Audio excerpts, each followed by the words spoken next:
The Irish Nation, Notre Dame loses a stunner 41-40, essentially at the buzzer in the home opener to Texas A&M. Mike, what was your overall reaction to this one? That was a very tough loss. Frankly, this is a loss that I think I will always remember, just because of the back and forth. There were moments in the game where it looked like we were going to eventually kind of like take hold, but we didn't. And then, of course, the manner in which we lost was just absolutely crushing, especially after so much hope and expectations for the beginning of the season. I think this one is going to stand out, unfortunately, for years to come. And I think those expectations I mentioned, that's a key part of this. We talked about at the beginning of the season how these first two games were our toughest two games. We were optimistic that we should be able to win them. And then even after Miami, I think we were still hopeful that we'd be able to handle Texas A&M. So unfortunately, we weren't able to. And what that means is a team that we thought was slated for the playoff, and not even just that, potentially slated for a deep playoff run, is really now just hanging on by a thread. If we had pulled off this game, we probably could have gotten away with one other loss in our remaining 10 games, and that probably would have been good enough to make it to the playoff. Now we absolutely have to win out. And that doesn't necessarily mean that we're getting in 100% into the playoff. Now, if you rattle off 10 wins in a row and you're looking pretty good when you do it, like that is a factor that the committee would take into account. But there are just so many unknowns to really be able to project this out. So I think just disappointment's another emotion that I'm feeling right now. I think as the dust has settled, I'm not as much of a sky is falling fan as maybe some other people are right now. I think as we'll get into, there are some reasons to kind of take a step back and take a deep breath. But nonetheless, still very disappointing. I was watching this game actually at a wedding with a bunch of Notre Dame people. Shout out Ryan and Katie. Congratulations to the newlyweds. Really fun wedding. But obviously, very tough loss. And I guess the silver lining is that at least I was around a lot of good company, and the wedding was there to soften the blow and make help take my mind off of it. But Brett, you were actually at the game, so I really want to hear your thoughts because from what I could tell that on TV, that atmosphere looked absolutely electric. Absolutely. I mean, one of the probably all-time atmospheres wire to wire at Notre Dame Stadium, outside of really like the college football podcast last year, or the college football playoff last year, in that IU game. It really matched that energy. I think it helped as a close game, wire to wire. I think it helped. This was the first game with alcohol sales at Notre Dame Stadium. Like truly felt like a difference from that, and that the crowd was not getting sleepy in the third quarter. The tailgate libations weren't wearing off. I think that had something to do with it. But I think Notre Dame has shown up for this Marcus Freeman program, and just an absolute deflating experience post game for the fans. I credit Texas A&M. I thought they traveled pretty well, but like we didn't hear them the whole game. I mean, Notre Dame fans just drowned out that entire stadium experience. And I think it's a testament to the fan base and Freeman and the athletic department and the light shows and the just like everything was kind of firing on all cylinders from an atmosphere perspective, and then just a crushing end of that game. And it's worth just diving right into it. The entire game, it just felt like we were getting outplayed because our defense could not get off the field. At least in the Notre Dame fan base, Chris Ash is on the hot seat.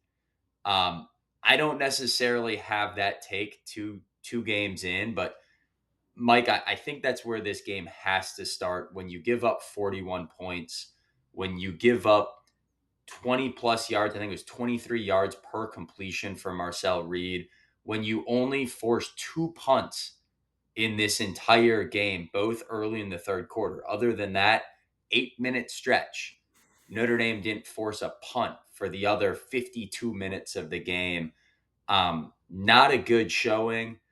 I'm not going to go ahead and say, he should be fired or he should stop calling plays, but clearly a place that requires, a critical lens. I'm curious how you assess Chris Ash here 2 games in.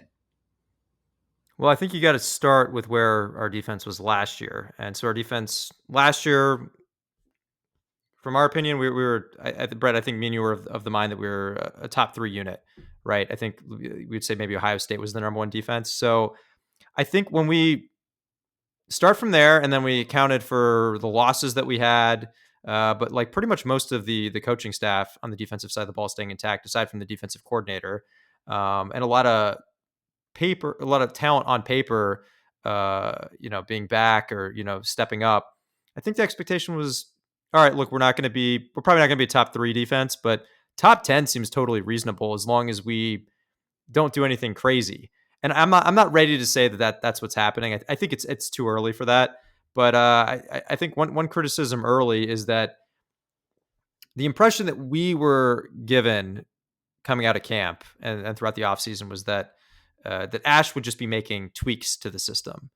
And it seems like it's more than that. Like I don't like Freeman definitely pushed back on it being like wholesale changes. It doesn't seem like it's a total, we're doing a completely different completely different structure and completely different vocabulary and positions. It doesn't seem like we're doing that, but it seems like it's certainly is a lot more than tweaks. A lot of our players seem to be confused at times. They're arguing with each other about roles and responsibilities, and that was something we just didn't really see a whole lot of last year. Granted, we had Kaiser in the middle of the field at linebacker, and we had Watts at safety, so that you can't totally discount that because those guys were really the brain and nervous system of the defense. But still, that's something that we haven't been accustomed to the last few years. Really since Brian Van Gorder. I mean, not to directly make a comparison there, but it does kind of remind you a little bit when things just seemed a little bit discombobulated there. So I think there is a sense of, for me at least, is that I'm on high alert. I'm not ready to say that we got to get rid of Chris Ash. I think his seat is warm.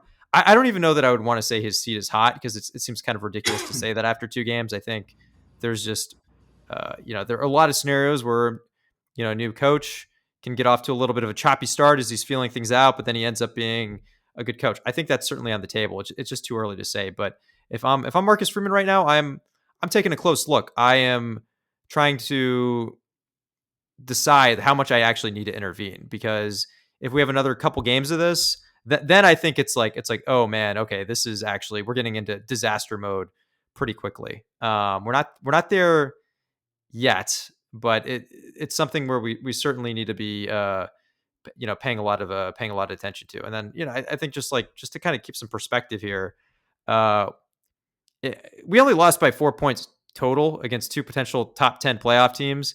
If literally a couple plays go a different way, we're probably talking about this a lot differently. And I understand that that's not what happened, but we're much closer to being on the other side of this than I think a lot of people are acknowledging. So we are the glass half full podcast with analytical based takes, and we're gonna get into some numbers here, particularly in the secondary, dissect what we think's going on in the front seven, what we think's going on there.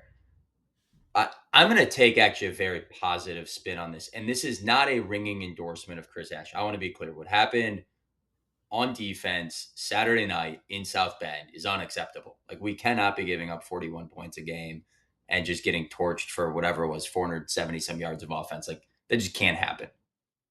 But as it comes to evaluating Chris Ash, I I think the Twitterverse and the coaches, quote unquote, sitting on the couch at home with all their views on what a good defense looks like. I think everyone's got to calm down, relax, and understand this is a weird, dumb sport. And expectations cannot be that Notre Dame's going to win every single game by 70. Um, for example, it's not that long ago that people were calling for Al Golden to get fired 2 games in when we had a massive fourth quarter meltdown and a blitz fiasco against Ohio State, and then got gashed by Marshall for 360 yards, looked shaky against Cal in a win, gave up 32 points to UNC in a shootout. And then after that, after 4 games, Al Golden got that team dialed in and was a defensive juggernaut the rest of the year. But don't forget Al Golden, the great, Hall of Fame Al Golden. Everyone wants to forget that if you go back to 2022 and look up Twitter, it was like, what is Freeman doing? This guy's a swing and a miss. Get him off the sideline. Go somewhere else. Right now, everyone's like, Why didn't we promote Mike Mickens, our secondary coach, to defensive coordinator? Can we be clear that secondary is the problem? That it's the cornerbacks and the safeties as a position group that right now are not getting coached up in coverage? And that's not saying it's Mike Mickens' fault either. But I do think it's a little perspective that everyone wants to have a magic answer. And the answers we're coming up with as an alternative to Chris Ash don't make sense either. And my other just biggest theme that I'm going to save time and time again, I think we as a fan base, and we, Mike, you and me, got this wrong in the offseason. We talked about losing 8 contributors from a year ago. 8. It wasn't just Xavier Watts. It wasn't just Ben Morrison, Riley Mills, Howard Cross, RJ Oben, Jack Kaiser, Jordan Clark, a phenomenal nickel corner, and Rod Hurd, a phenomenal dime slash nickel slash backup safety slash plug him in wherever and he's just going to be solid. There was so many solid contributors there, and we thought we would make up for that because of all the injuries we had last year. There were still 11, 12 other guys coming back with a bunch of meaningful contributions. But we're finding that out fast in a lot of areas, and the coaching staff hasn't adjusted. Like, yes, that is really, really frustrating. But there's a lot of good in this defense, too. I want to get into that good. I think it's especially, I think the defensive line is facing a lot of just unfair criticism. And you break down the stats, I thought they balled out in this game. Um, but I think the perspective, like, I don't even have Chris Ash's warm. I have Chris Ash as like, it's way too early to just even evaluate. And we've all got to realize, like, there's not Xavier Watts, Kyle Hamilton walking out that door right now. And the coaching staff has to adjust, has to figure that out, has to improve. But like, no duh, we were going to take a step back last year when we lost those 8 guys I just rattled off. Like, of course, we're not the same defense. This isn't the product we want, but this is game 2 of a journey. And it's hard to be patient as a fan base because every loss really puts an impact on whether or not you can get to the playoff. Um, but I do think there's a lot more behind this than just Chris Ash doesn't know what he's doing as a football coach. If this continues for 12 games, let's have a different conversation. But 2 games in, I'm not ready to say that yet.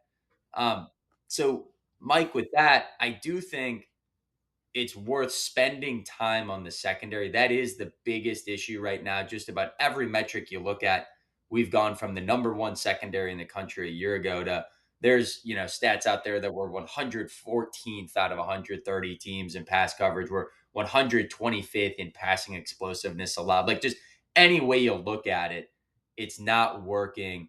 What do you think are the biggest things going on, and is it correctable? Like, what is a realistic expectation here?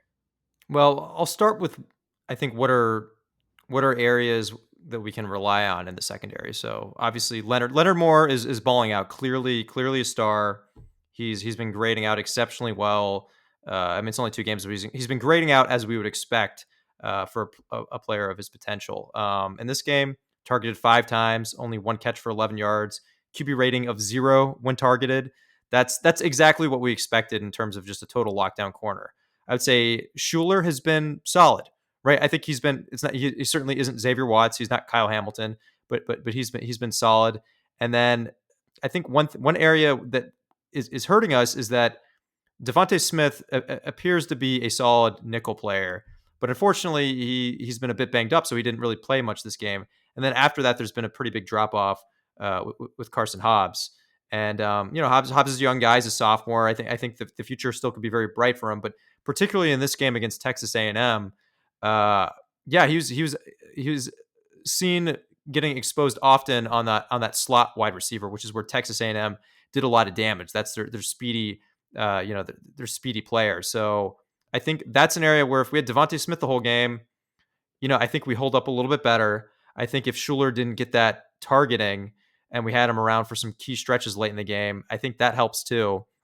So those are kind of like some of these issues are, I can point to specific things where it's like we actually kind of have someone who should be able to, kind of fill in and be more productive. We just need them for the whole game, and we didn't get that. Now, aside from those 3 guys I mentioned, the corner play, yeah, it frankly has been pretty poor. There are a lot of clips going around on Twitter, really good film breakdowns actually that I've seen from various people in in sports media space.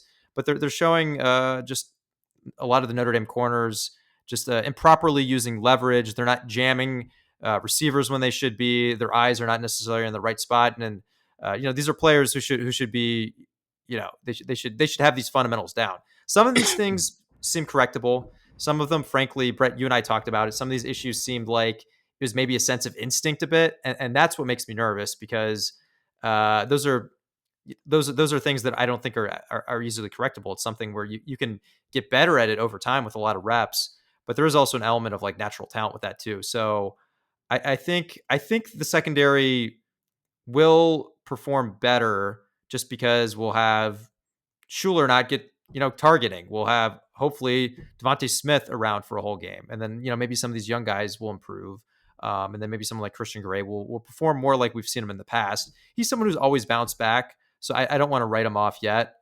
He's had huge plays that have honestly just defined my fandom as Notre Dame. I mean, that Penn State pick, will always mention that. That's like one of the most memorable plays ever for me as a Notre Dame fan. But I think this is not the I guess if I'm going to summarize this is not the secondary from last year. It is a big drop off, much bigger than we thought.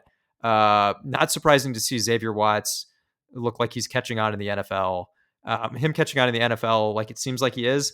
That also just shows how significant a loss he was in that secondary, and we're seeing that. So I'd expect improvement, but I mean, I remember saying that I thought this would probably be a top 10 secondary.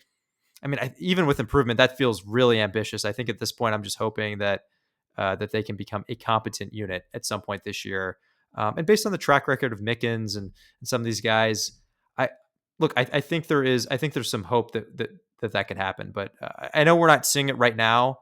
But it's like if you break down some of these things, there is still reason for hope, despite how Absolutely. frustrating it's been so far. For sure. I mean, the Adon Schuler noise of how much, I think he's still taking for giving up an Odell Beckham style catch in the Miami game. In this game, he was in coverage 28 times, was targeted just twice, one catch for 12 yards. That's a really good day at the office for anyone in the secondary. Um, the Devontae Smith injury, at least my understanding, that wasn't covered on the NBC broadcast. Obviously, I was in the stadium, so I can't speak to that. Um, that was a big injury. We've talked about secondary being a place, especially a cornerback, where we don't have a lot of depth. And in the first game, Devontae Smith graded out really well and split those snaps with Carson Hobbs. Carson Hobbs graded out really poorly against Miami. So coming into Texas A&M, everything coming out of South Bend was that Devontae Smith is taking over that job and is, similar to Jordan Clark, I think, just won the job and is going to play close to 100% of snaps at nickel. He sprains an ankle in pregame warmup. You mentioned it, goes down, and Carson Hobbs is now playing the entire game. Young guy, redshirt freshman, sophomore, whatever you want to call him, but hasn't really played a lot of football. And in this game, he was targeted 13 times, only gave up 6 catches, pretty good, but got burned for 107 yards at 18 yards a carry. Really was the guy primarily responsible for guarding Mario Craver. Really, the only catch that Craver caught that someone else was guarding was the one catch Jalen Stroman, our other safety, gave up. Of course, also missed the bad tackle. It goes for 86 yards and a touchdown. So between Hobbs and Stroman, that was huge. The rest of the secondary, I'm not saying it was impeccable, but it was pretty darn solid um, throughout the course of this game. So then that leads me to say, well, how do we adjust from there? So answer one is Devontae Smith gets healthy. Okay, that's easy. We're significantly better, at least through 2 games of data points, with him over Carson Hobbs. Again, not saying Hobbs can't get there. Young guy, time to develop. Leonard Moore struggled his first few games and settled in and figured it out. It's like, no way am I writing off Carson Hobbs, but clearly Devontae Smith is the better player when healthy at that position.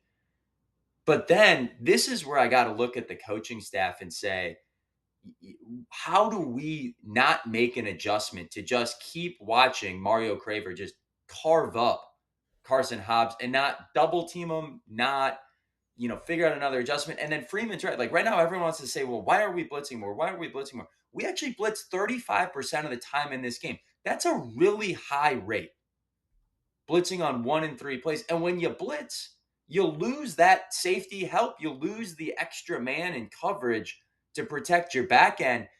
I'm almost thinking like, how are we still sending 5, 6 guys every third play and hoping Carson Hobbs holds up? Because that's just not working. It didn't work against Miami when he was in the slot. It wasn't working in this game when he's in the slot.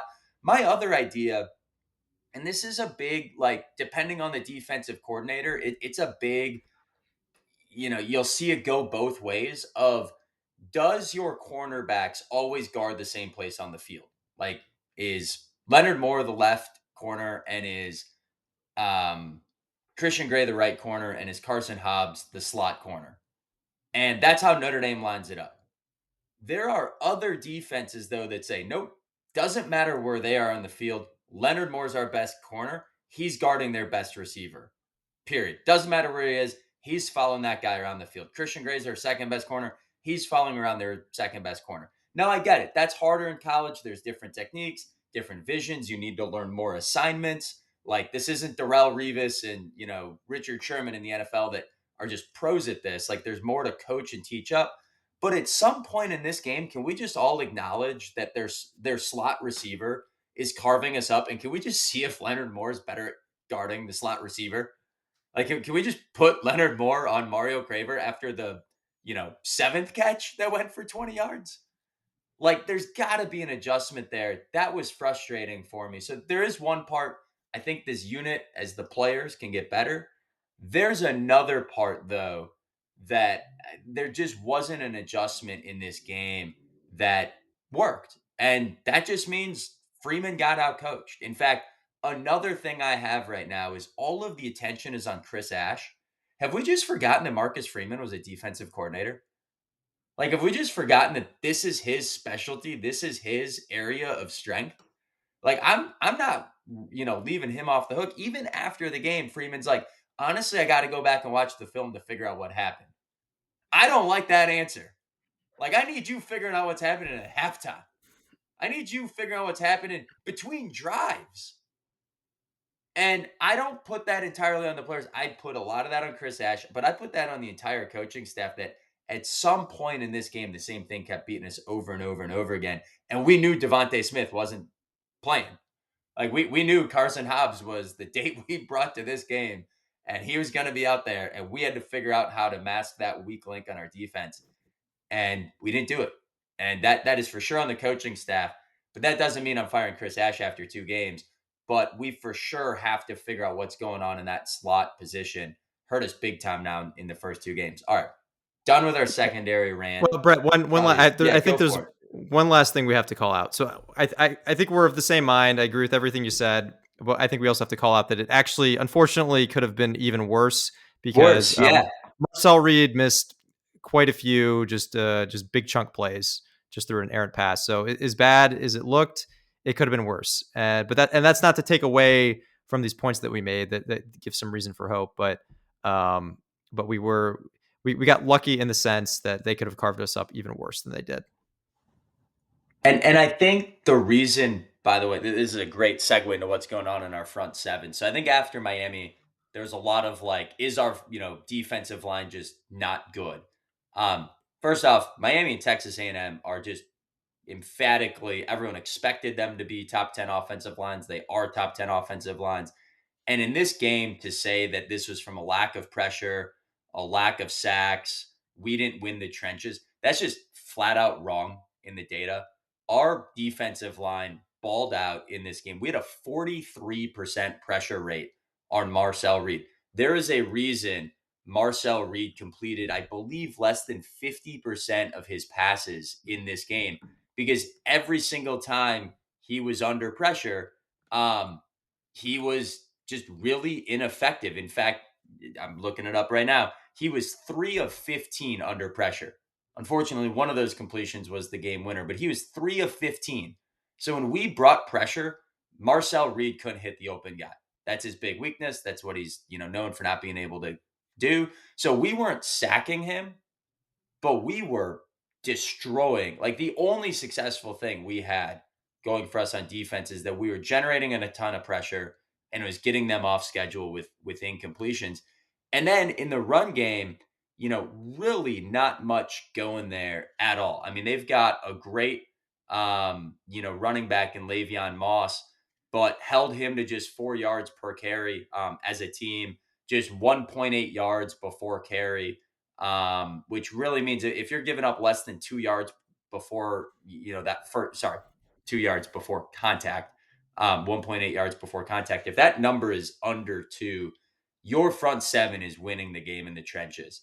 In the very least, it's an even matchup. And so, yes, we weren't getting sacks, but a very high pressure rate at 43%, 1.8 yards before contact in the run game. Check the box. I think the defense won the trenches. Now it's how can we generate more pressure maybe without blitzing? How do we help solve the coverage issue? But my overall takeaway on the defensive line is that is not where this, should be looking. I've even been saying things like, where's Bryce Young? Like, haven't heard his name yet. I mean, then they're just not seeing it in the NBC broadcast. I don't know what to tell you. He led the team in pressures with 4 in this game.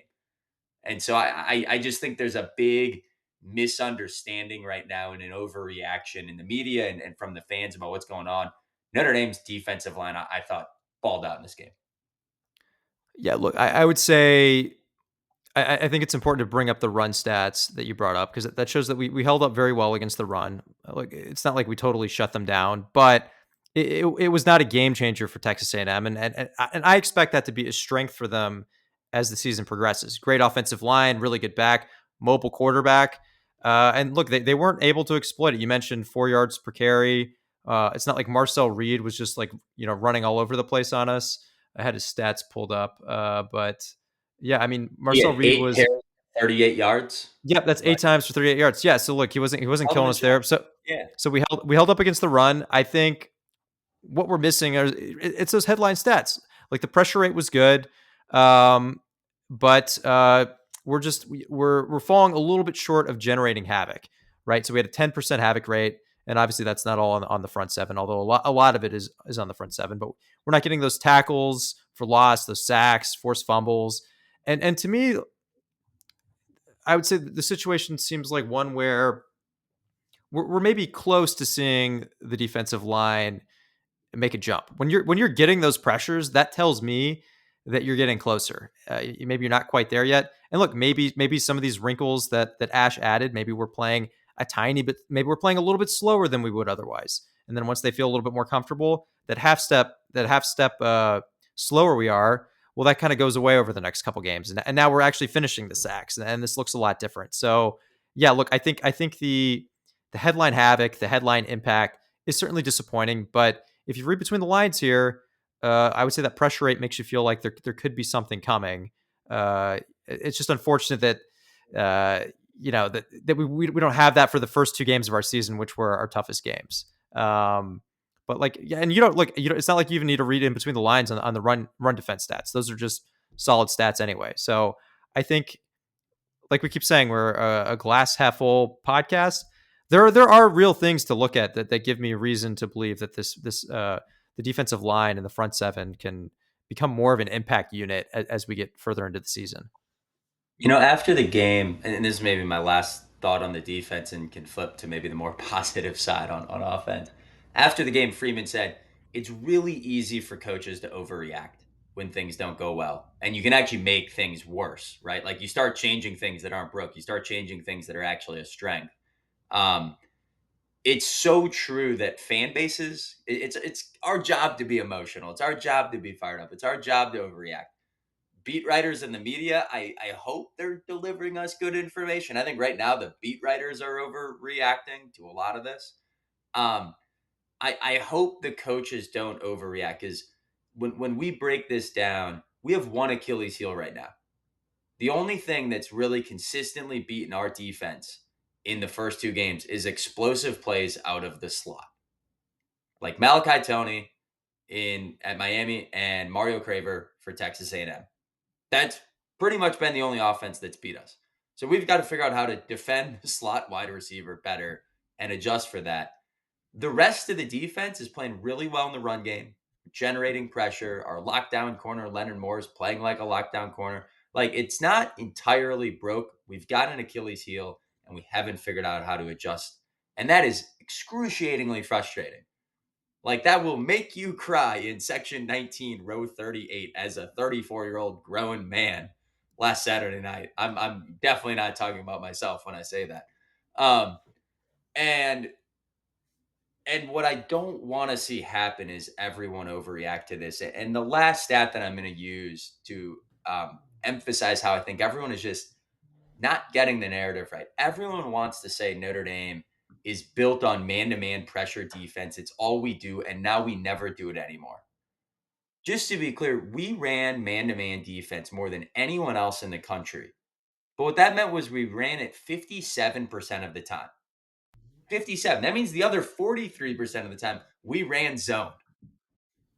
Now it's maybe shifted more to 50-50, 40-60 the other way. But this isn't like, we're Randy Johnson and no longer throwing the fastball. We're just mixing in the off speed more.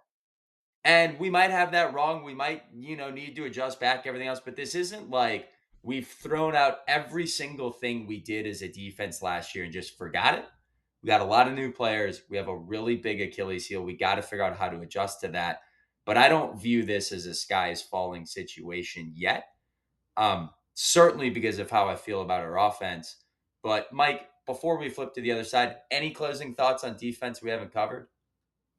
Obviously, very disappointing, but there are signs that this unit can improve, and I think especially when you have a brand new defensive coordinator, you don't want to write them off immediately. I think it would not be stunning to me if we see a notable improvement over the next handful of games. So I'm not saying that's going to happen. Obviously, if we progress 2 more games and it still looks like this, then I think I'll be getting a lot closer to that scenario I talked about where it seems like, okay, oh man, okay, this might actually be really bad. But there are reasons here to believe that this defense may not be, the situation may not be as dire as many people are making it sound like it is. So flipping to the other side, 40 points, 440 yards of offense. Jeremiyah Love got a lot of touches. It was a much more normal game flow. Frankly, it turned into a shootout. So I think some of those gaudy stats are just both offenses ran a ton of plays in this game. I think both offenses were over 80, 85 plays. How you feeling overall about the offense? And maybe specifically, let's grade out our guy like CJ Carr. We have a quarterback. I think the coaching staff got that big offseason headline right. How you feeling overall in breaking down the offense behind CJ Carr? So that's one aspect of the team right now that's really blunting the blow of the disappointment and everything about being down 0-2. It's I mean, we had a 40-point game on offense against what I believe will be a talented Texas A&M defense. Maybe they won't be tops in the SEC, but I believe that should be a very good defense when it's all said and done this year. Maybe it's not the defensive line that they had last year, but I would expect that to be when it's all said and done to be considered a good defensive line. And I think you start with CJ Carr. In my mind, he's clearly the guy. The moment is never too big for him. He'll make a mistake here or there. He had that one interception. It was a little fluky, but I mean, look, I can live with that. I think what I'm really impressed with is one, his accuracy. When he delivers the ball, he seems to put it in a spot where it allows his receivers to comfortably catch it and make a move. A lot of times he's so accurate, he puts it in a spot where only someone like Malachi Fields can catch it. It's a 50-50 ball, but really Malachi Fields is the only one who has a real shot at it. He goes through his progressions comfortably and quickly. He's scanning the field. So if his first or second options aren't there, his first or second reads, he's looking and sometimes he'll find the third or fourth guy. He also handles pressure like pretty well. I think he feels it, especially for someone who's playing his first meaningful college ball. He's able to kind of move around and feel the pressure. And he also just makes these NFL throws here or there. He'll be on the run and he'll just kind of flick it, and it'll just be like right on the money. Has like a nice arc to it. So I'm feeling really good about CJ Carr. I look at, you know, what he's going to look like in a couple games, what he's going to look like at the end of the year, and it gets me really excited. It seems like it's possible that we could, and again, we're only 2 games in, but it seems like it's possible we may finally have that next Notre Dame quarterback that we've been clamoring for years and years and years. Um, so it's very exciting, and I think some people are also, not to keep going back to the defense, but I think some people are of the sentiment they're like, oh, we finally got this quarterback, and now what, you're telling me the defense can't get it together all of a sudden? So, and as Brett and I said, we think that's probably, we're probably we're assuming too much of the worst for the defense in that scenario. But I do think the reasons for optimism for CJ Carr here are real. Look, he played really well. We put up 40 points, and a lot of that was due to him. Obviously, a lot of that was due, the running game as well. So yeah, Brett, I'll kick it back over to you if you want to dive more into that aspect of the offense. Yeah, I mean, Jeremiah Love, Jadarian Price both have 2 touchdowns in this game. Jeremiah Love, he's obviously amazing. 147 yards from scrimmage. I mean, Jadarian Price might be better right now. Like these guys are just phenomenal what they're doing. I actually felt, especially even in the stadium, we were talking about this. I felt like this is actually an area, I said it earlier, coaches can overreact. It seemed like we were overreacting to try to get Jeremiah Love the ball, whatever it was, 23 times. I can't remember if that was carries or total touches. It felt like we were trying to force it a little too much. The 6 Wildcats, yes, generated 2 or 3 first downs in short yardage situation. There was also one really big stop on 4th and 1. 6 touches for 16 yards in the Wildcat. That is a formation. There's a reason no one's used that since whatever it was, Ricky Williams and the Miami Dolphins 15 years ago. Like, as soon as Jeremiah Love goes under center, the defense just puts their 6th, 7th, and 8th guy in the box because you just know, well, he's getting the ball. And it takes out any semblance of surprise, of tendency, of balance. And it's not like we're even doing Wildcat and then like strong diving in. It's still like Wildcat to read the field, like, read the zone blocking scheme. So I didn't like that wrinkle. It's actually something after the game. Marcus Freeman said we're going to look to actually enhance and do more with that package. I really hope they go back and look at the film and be like, gosh, it just worked better when CJ Carr handed him the ball rather than the direct snap. And, the other thing I'd say about the offense, maybe more broadly, and this isn't a Jeremiah Love comment, it's probably more of a Denbrock comment and some other guys on the team, that we had an opportunity to do more too. A 4th and 1 call I didn't think was executed particularly well.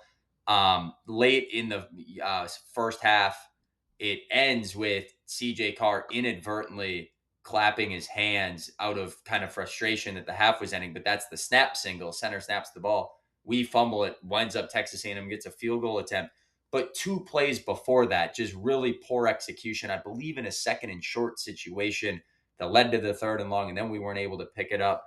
I think we had 1st and goal at the 7, got it down to 2nd and goal at the 4, 3rd and goal at the 4. Malachi Fields couldn't come up with I'm going to call it a 50-50 ball, but it was a slant right on the money, hit him in the hands. It was good coverage. It was well defended. But a chance for Malachi Fields to come up with a score there. Instead, we settle for a field goal. That's 4 points. Some of that is player execution. I think some of that is play calling. It felt like opportunities were left out there. Now, I will say, when your defense gives up 41 points, it's a little unfair to look at the offense and say, hey, you need to be perfect.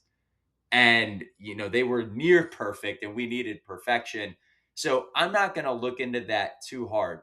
A lot of guys contributed in this game, started with Jeremiah Love and Jadarian Price. And I think we are nitpicking if we're going to say, gosh, that 4th and 1 moment didn't go our way, or gosh, that 3rd and goal from the 4-yard line moment didn't go our way, because so many others did. I mean, this offense was just firing on all cylinders for most of the game. And I think walking away, you just got to feel great about what Mike Denbrock's building on that side.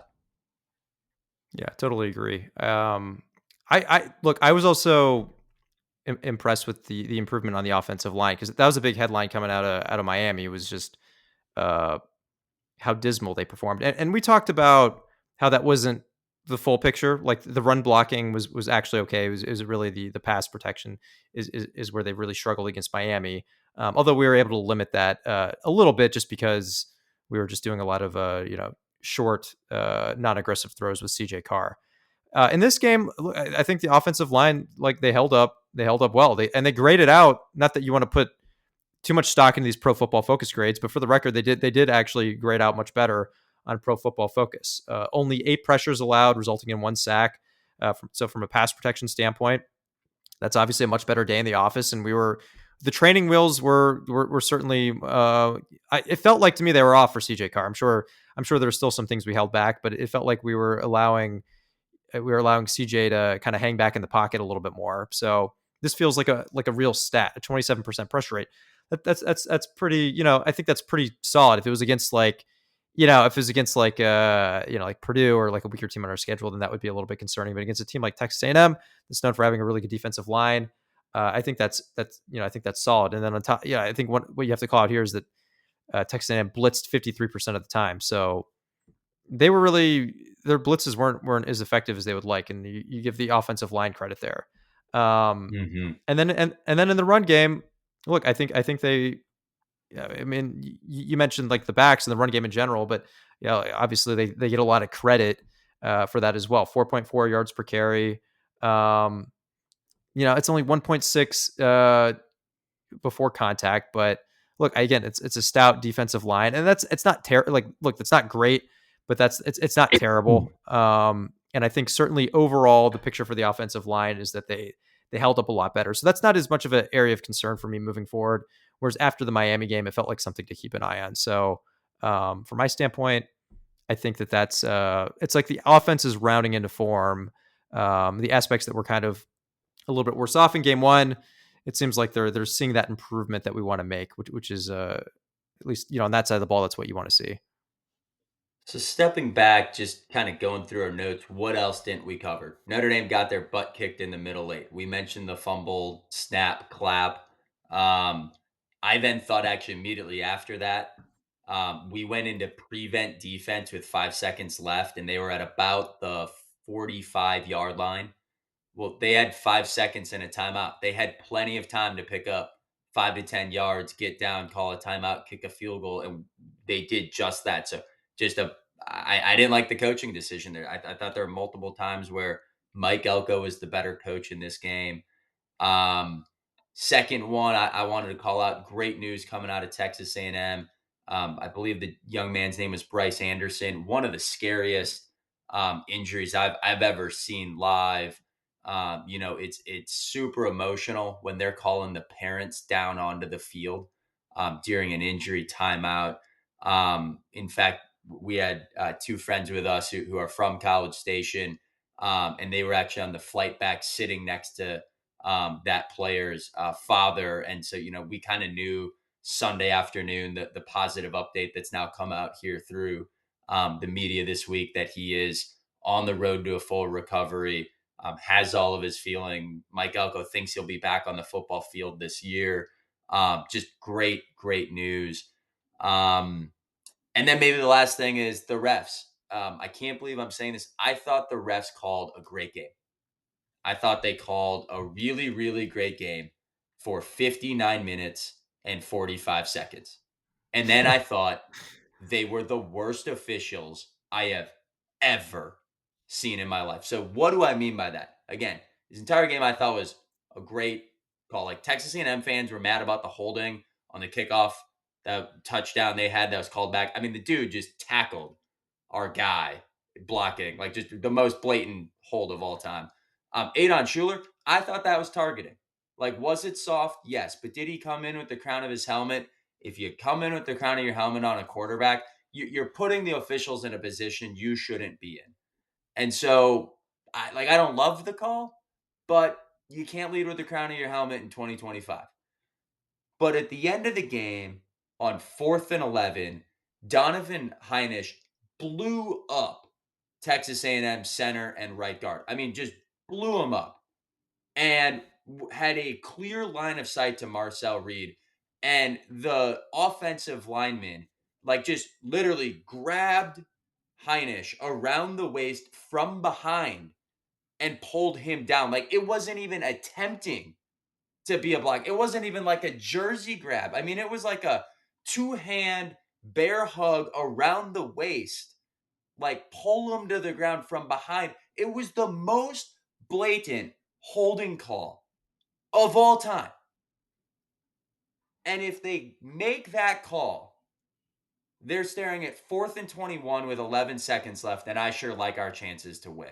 Now, I didn't bring this up for the first 45 minutes on our show because there are so many other things in Notre Dame's control that lost us this game before you get to the officials. But I don't know what we're doing anymore in the college game that we have like SEC refs and ACC refs and Big Ten refs. Just get rid of the stupid conference refs and have a national pool of refs with no conference affiliation, no allegiances, no geographic ties, no nothing. That was literally swallowing your whistle and saying, you know what, last play of the game, we're going to take this one off, guys. You let us know who wins. It was baloney. And if this wasn't, trying to be a PG show, I'd have a lot worse language for that official. It was unacceptable officiating in the last 15 seconds of that game. Yep, and well documented too. Yeah, Terry McCauley, he's the rules analyst for I Hall think of Fame NBC. official in the NFL. Yep. Yeah, yeah. I mean, he was just.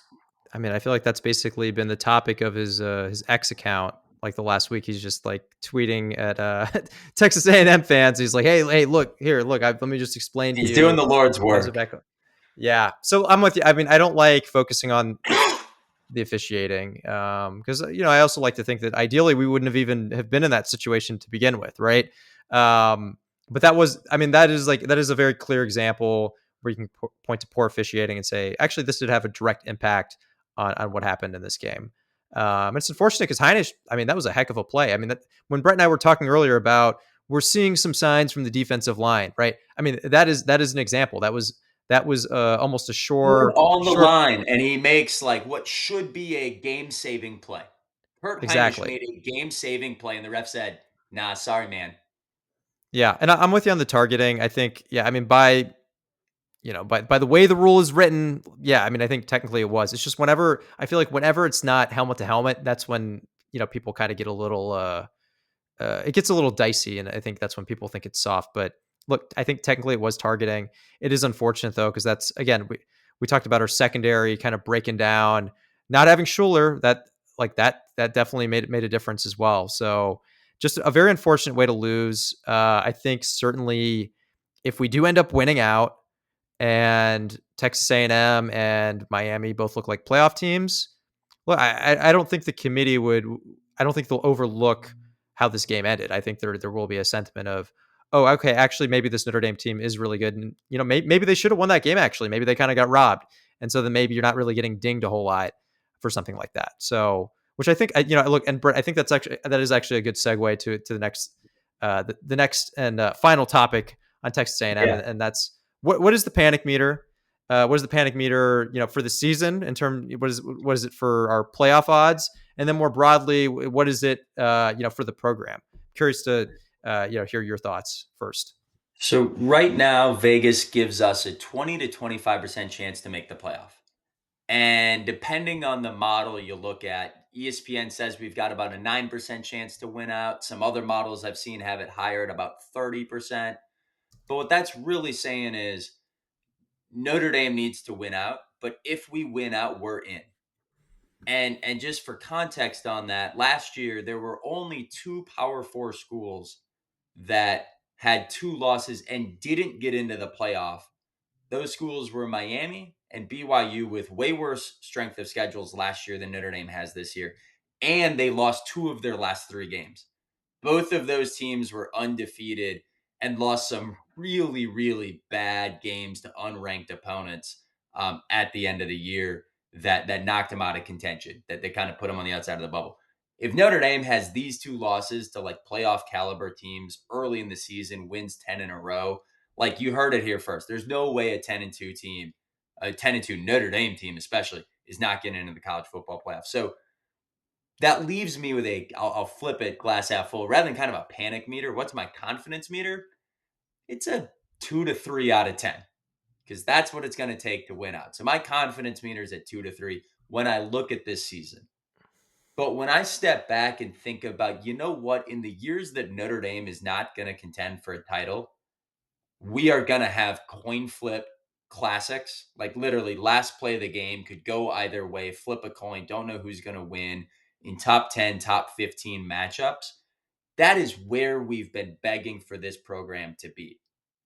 This is a super high quality team and it's young. I like people don't want to talk about this because I agree. Like, this is a team that should contend and win now. And it's so frustrating we're 0-2. But like, everyone's back. We have 9 underclassmen starting on offense and 9 on defense.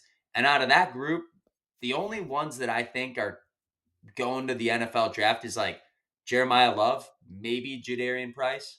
Like, everyone's going to be coming back next year. And we're already playing at a really high level against the best programs in the country. I just said, like, this isn't like right now, there's so much concern at Clemson and Dabo Sweeney. I mean, they can barely beat Troy. They're losing to Georgia Tech.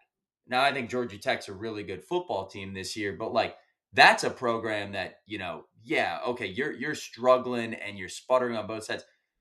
I think our program is in such a great place from recruiting. I think it's in such a great place from the product on the field, and it sucks when we come up short. But like, what's my evaluation of Marcus Freeman and confidence for the program longer term? 10 out of 10. Like, just 10 out of 10. No Yeah. doubt, no question. I am so glad I'm a Notre Dame football fan right now over 133 other programs in the country. I would take Notre Dame all day long, as you think about what does the next 3 to 5 years look like. Yeah, I like that line of thinking. I think if you're using like the playoff odds as kind of like your metric for this season, yeah, 2 out of 10 makes sense. I think I might mark it a little bit higher just because, as we talked about in the show, there are certain signs that we could see improvement in certain areas. Like we could see the secondary become not as leaky as the season goes on. If we just have a healthy nickel, right? There's signs that the defensive line is, while they're not getting those headline sacks, there are some signs that they could be ready to take a step up. And also, assuming that Chris Ash is not a total disaster hire, and maybe it's just like a rough start. And to be fair, we don't know. I mean, it certainly is possible that this could be a Brian Van Gorder situation. I'm hopeful it's not, but assuming it's not, and if it's even just somewhere in the middle, you'd expect that the defensive coordinator and the personnel get more comfortable with each other as the season goes on. And then look, I mean, CJ Carr's also looked.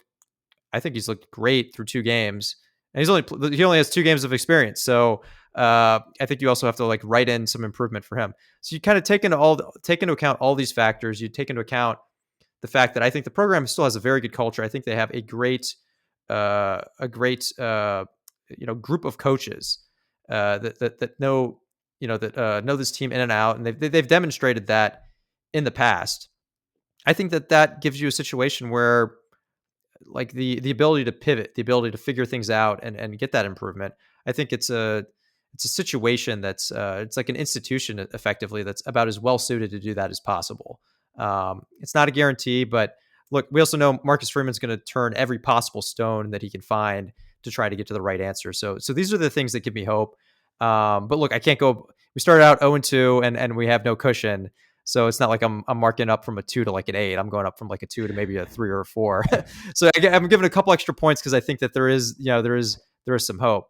And then for the program, I'm with you on that, Brett. I think all these factors that I mentioned for why I think we could turn the season around, like that all applies to the program. Great culture, like generally great coaches. Like Freeman has generally done a good job, finding coaches, good program fits. Recruiting is very much on the uptick, depending on the service you look at.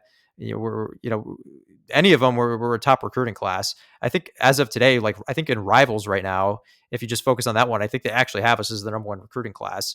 And it's different than what we've had in other years where we've had a top recruiting class, then we've fallen off. Like we actually have a very, very deep recruiting class, tons of 4 stars. We have some 5 stars. So it just feels a little bit different. So I think like the the foundation of a program that's built to contend for years and years, I think that's there. And I still think Marcus Freeman is a great fit for the school culturally, from and then from a football standpoint. So all these things are still, just because we lost 2 games, that doesn't make it less true in my mind. So I I'm with you. I think, like, I think a 10. I think you got to give it 10, right? I mean, look, we hit a high that we haven't hit in 30 years. So if that's not a 10, What then is, yeah. what is exactly? So I'm still optimistic on the program. Look, I think hopefully we don't have to revisit this in a few weeks. And hopefully in a few weeks we're talking about how, hey, okay, remember, hey, we called out this with the defensive line. Okay, we're finally seeing that, right? I Earlier in the show I was saying we need to kind of take a deep breath. I didn't say relax because you're an Aaron Rodgers guy, so I deliberately avoided saying relax, but I think that's kind of part of it. Let's just relax and kind of take stock of everything. It's not so dire. There's stuff to work with here, and then big picture for the program, I still think we're in a really good spot. And I'm really glad you brought up recruiting too. My brother actually asked me this question. I meant to bring it up earlier. Like, does this game or the start to the season impact recruiting? And I'll answer it a couple ways. Pete Sampson at The Athletic covered that question this week too. Like, Jeremiah Love visited us on Marshall and committed on Stanford in 2022. Like, two worst losses. Um, and And last year in the recruiting rankings, the number 6 through 9 teams were Michigan, Auburn, Florida, and Texas A&M. All really underwhelmed last year. Right now, USC has the number 2 recruiting class for this upcoming class, and they stunk last year. And so I just step back and think the recruits at that game this weekend were like, holy cow, what an atmosphere to play in. That's their perspective as a player. It's the fans that have been living and breathing every waking moment of this for 30 plus years. Okay, like, we ride roller coasters. But the players are sitting there thinking, I want to be on that sideline. Like, that is where I want to go play football. So I just don't think this game or this start to this season, until things really start to, wheels come off, like, oh, like our coach's job's uncertain, like, that's when you start to see a recruiting impact. But right now, this program's on a really, really great foundation across the board. So we're 0-2. It sucks. No one wants to hear that we have a really good football team. We have a really good 0-2 football team. Time for a little bit of a neck crack game. Go have one of those feel good games against Purdue. We'll come back here with our Purdue preview show in our next episode. And hopefully Notre Dame can get their first W in the win column. Until then, Gyrish, be Boiler makers. Gyrish, be Boilermakers.